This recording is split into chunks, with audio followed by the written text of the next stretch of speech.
کیوں؟ اس لیے بھائی بیٹھ جائیں، ذرا بات سننے میری، بھائی بیٹھ جائیں، بھائی بیٹھ جائیں، او بھائی بیٹھ جائیں۔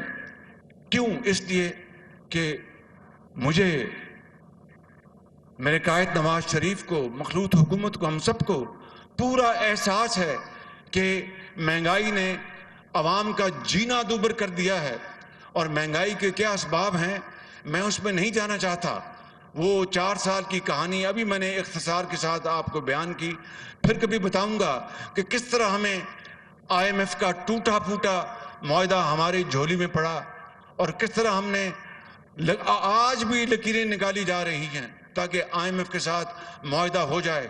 میں اس دن کے لیے میں اللہ تعالیٰ سے کہتا ہوں کہ میری زندگی میں اگر ہم IMF سے جان چھڑا لیں اور یہ جو بیڑیاں IMF کی یہ کٹ جائیں ایک دن، تو وہ پاکستان کا سب سے بڑا خوشی کا دن ہوگا کہ پاکستان اپنے پاؤں پہ کھڑا ہوگا۔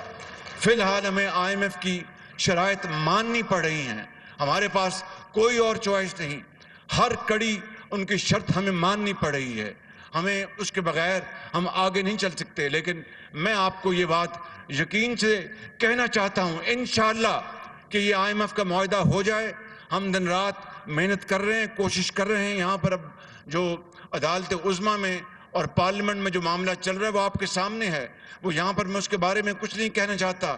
کہنا یہ چاہتا ہوں کہ ہم انشاءاللہ دن رات محنت کریں گے، دن رات کوشش کریں گے آپ کے ساتھ مل کر، اور پاکستان کا ضرور ہم انشاءاللہ قائد اور اقبال کا پاکستان بنا کر دم لیں گے۔ اگر میری زندگی میں یہ سفر، اقبال اور قائد کا سفر ہم شروع کر دیں تو میری روح قبر میں بڑی سکون سے ہوگی کہ جس کے لیے پاکستان بنا تھا، جس مقصد کے لیے، جس کے لیے عظیم قربانیاں دی گئیں، وہ قربانیاں آج رنگ دکھا رہی ہیں۔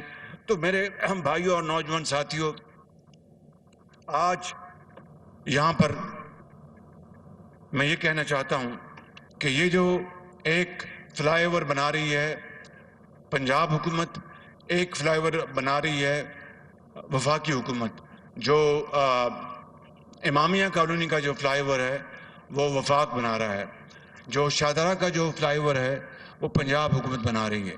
ہم دونوں مل کر ایک دوسرے سے بھرپور تعاون کر رہے ہیں، اور انشاءاللہ یہ منصوبے جو کہ کئی سالوں سے تاخیر کا شکار ہوئے ان کو انشاءاللہ جلد سے جلد مکمل کریں گے۔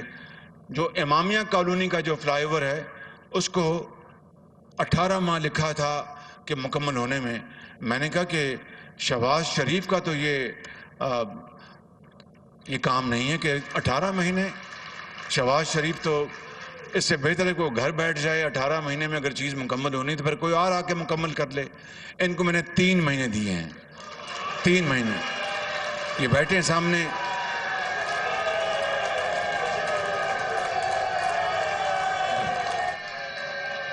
بیٹھ جائیں، کیپٹن صاحب بیٹھے ہیں جو سیکرٹری، بیٹھ جائیں، کیپٹن صاحب بیٹھے ہیں، او بھائی بیٹھ جائیں، بیٹھ جائیں، کیپٹن صاحب بیٹھے ہیں جو سیکرٹری کمیونیکیشن ہیں، دونوں جو پھول ان کے سر پہ ہیں، یہ چیئرمین بھی ہیں NHA کے اور کیپٹن بھی ہیں، اور تیسرا یہ سیکرٹری بھی ہیں۔ اس کے بڑھ کر ان کو اور کیا ہوتا چاہیے؟ تو میں سمجھتا ہوں کہ ان کو 3 مہینوں میں یہ مکمل کرنا ہوگا۔ کائنڈلی ذرا کھڑے ہوں، ذرا اپنا چہرہ دکھائیں عوام کو، اس طرف ہو کے ہاتھ کھڑا کہہ کے 3 مہینے میں زندگی رہی تو بنائیں گے، اب کہہ دیں نا آپ ان کو، چل ٹھیک، 3 مہینے میں اس کو مکمل کرائیں گے انشاءاللہ۔ اور بھائی باپ آپ ذرا اپنا ٹوپ آپ نے بہت لمبا پہنا ہے، بڑی اچھی بات ہے ماشاءاللہ، بہت بہت خوب۔ تو دوسرا جو ہے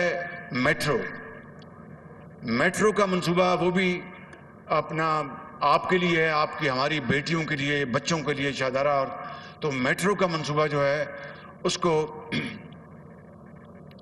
یہاں پر کالا کھتائی تک لے کے جائیں گے انشاءاللہ، کالا شکاکو، سوری، تھینک یو، کالا شکاکو لے کے جائیں گے اس کو، تاکہ یہ جو ٹریفک کا ازدحام ہے یہ ختم ہو، اور اس کے لیے ابھی بیٹھ جائیں، ابھی بیٹھ جاؤ، یہ ازدحام ختم ہو تو اس کو ہم انشاءاللہ کالا شکاکو لے کے جائیں گے۔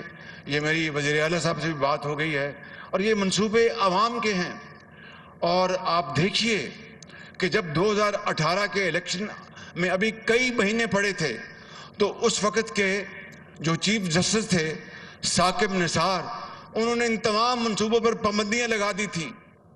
کیوں؟ اس لیے کہ نون لیگ نہ جیت سکے. انہوں نے باقاعدہ بلا کر افسروں کو تنبیہ کی. اپنی عدالت میں ہفتے اور اتوار کے دن جو عدالت لگتے تھے وہ کسی یتیم کی درخواست کے اوپر فیصلہ کرنے کے لیے نہیں، کسی بیوہ کو اس کا حق دلانے کے لیے نہیں، کسی ظالم کو اس کو قرار واقعی سزا دینے کے لیے نہیں. یہ بتائیں 56 کمپنیاں یہ لے کے آئیں، یہ اتنی بڑی بڑی تنخواہیں آپ کہاں سے لے رہے ہیں یہ سرکاری افسران؟ 56 کمپنیاں. میرے بزرگوں، بھائی اور بہنوں، سن لو، اس واقعہ کو 4 سال ہو گئے ہیں. 56 کمپنیوں میں کون سی ایک کمپنی ہے جس میں میرے خلاف ایک دہلی کی کرپشن ثابت ہوئی؟ اب وہ 56 کمپنی کا نعرہ کیوں نہیں لگتا؟ اور وہ بڑی بڑی تنخواہیں لینے والے افسران کی بات کیوں نہیں ہوتی؟ وہ صرف پنجاب میں تھی. آج بھی وفاق میں، سندھ میں، بلوچستان میں، کے پی میں جو کمپنیاں، جو اچھے افسر کام کرتے ہیں یا لوگ کام کرتے ہیں، ان کو بڑی تنخواہیں ملتی ہیں. ان کا تو ثاقب نثار نے کبھی پوچھا نہیں. اور ایک بات میں آپ کو آج بتانا چاہتا ہوں، یہ جو اورنج لائن ہے، اورنج لائن جانتے ہیں نا آپ؟ سفر کیا اس میں؟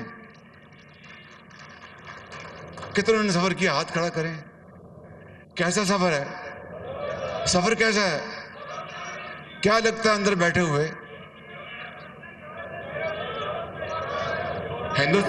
ہندوستان دلی میں اس طرح کا ان کے یہاں بھی ہے، لیکن ہمارا اورنج لائن دلی سے کہیں بہتر ہے. یہ شہر لاہور دلی سے کہیں صاف تھا، یہ شہر لاہور دلی سے کہیں خوبصورت تھا، یہ شہر لاہور دلی سے کہیں سرسبز تھا. لیکن اس کو نظر لگ گئی ان تمام ان لوگوں کی جو نہیں چاہتے تھے کہ پاکستان ترقی کرے یا نواز شریف دوبارہ آ کر اس ترقی کے سفر کو شروع کرے. تو ثاقب نثار نے کیا کیا؟ یہ اورنج لائن یہ چین نے تحفہ دیا تھا پاکستان کو.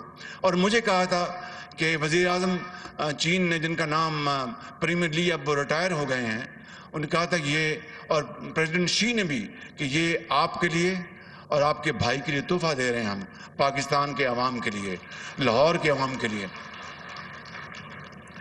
پہلے پی ٹی آئی لاہور میں گئی، درخواست دی. 11 مہینے یہاں پر کیس سنا گیا. سننے والی بات ہے، 11 مہینے کیس یہاں پر لگا رہا اورنج لائن کے خلاف. اور جو قابل احترام ججز تھے انہوں نے کرپشن کے حوالے سے ایک لفظ نہیں لکھا. کلین چٹ تھی، 300 صفحے کا وہ فیصلہ آیا. اس کے بعد پی ٹی آئی اس میں اپیل میں چلے گئے اسلام آباد سپریم کورٹ میں. یہی ثاقب نثار صاحب نے اس کی پوری پروسیڈنگز، کاروائی انہوں نے سنی، اور جب مکمل ہو گئی کاروائی تو 8 مہینے فیصلہ نہ دیا.